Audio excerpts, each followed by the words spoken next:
Hi, this is Mr. Tim. I've got a new book for you tonight. It's called The Little Kitten.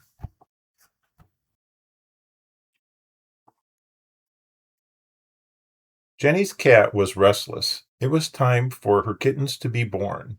She looked in the barn for a comfortable spot to have her kittens, but the straw was much too scratchy. She prowled all over the house and yard, but nothing seemed to suit her. So Jenny made a soft bed for her cat in the bottom drawer of her bureau. That night, 6 fluffy kittens were born there. Jenny's cat was a good mother. She nursed her kittens when they were hungry and washed them with her rough pink tongue.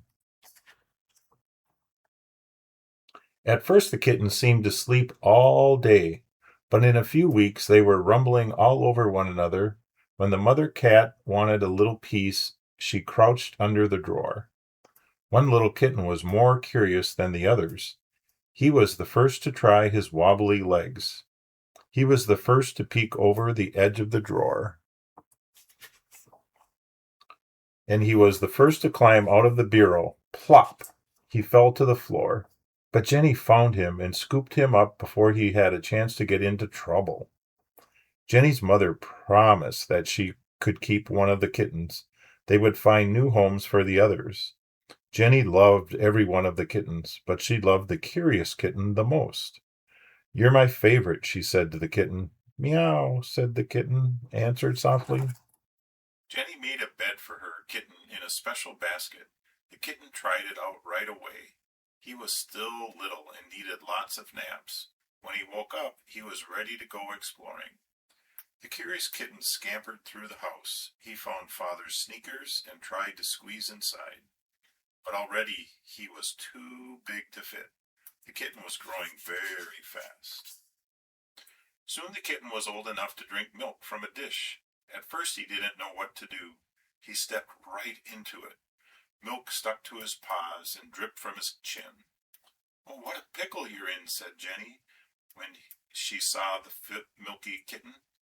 Saying that gave her an idea. "I'm going to call you Pickle," she told her kitten. It turned out to be a very good name for him. Finally, Jenny picked up the kitten and put him in a flower pot. "Now stay there," she scolded. But Pickle was too curious to stay anywhere for long. He jumped out of the flower pot and set off on an adventure. Pickle wandered into the meadow, where he felt safe in the tall grass. He hardly knew where to look first. There were so many sights and sounds and smells that were new to him. A baby rabbit was hiding under a mushroom. The rabbit sat very still and hoped the kitten wouldn't notice him. Wild strawberries grew in the meadows. So did lots of flowers. The kitten watched a caterpillar inch up the stem of a Queen Anne's lace. Beyond the meadow, Pickle climbed onto a woodpile. He found lots of hiding places in it. Then he tried to squeeze into an empty woodchuck hole, but got stuck halfway. "Meow, meow," he cried. Jenny finally heard him and came to his rescue. "Please don't get into any more trouble," she begged.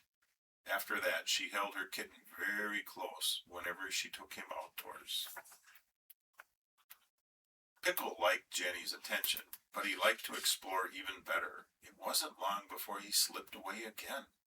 This time he practiced walking on the orchard fence. He had a good sense of balance, so he didn't fall once. Then Pickle scrambled up an apple tree. Climbing up was easy, but he was too frightened to climb back down. "Meow," he called. "Meow." "Oh, Pickle, you're in a pickle again," said Jenny when she found him. She dragged a box out to the tree and gently helped the little kitten down. "Now don't go off again," said Jenny. Pickle snuggled up to her and purred. He seemed to be saying that he'd had enough exploring. But the very next day he was off again. Jenny took him to a birthday party, and when the children weren't watching, Pickle wandered away. They finally found him snoozing in the doghouse. "What am I going to do with you?" Jenny asked their kitten. Suddenly she had an idea. "Now you can't hide from me, Pickle." The end.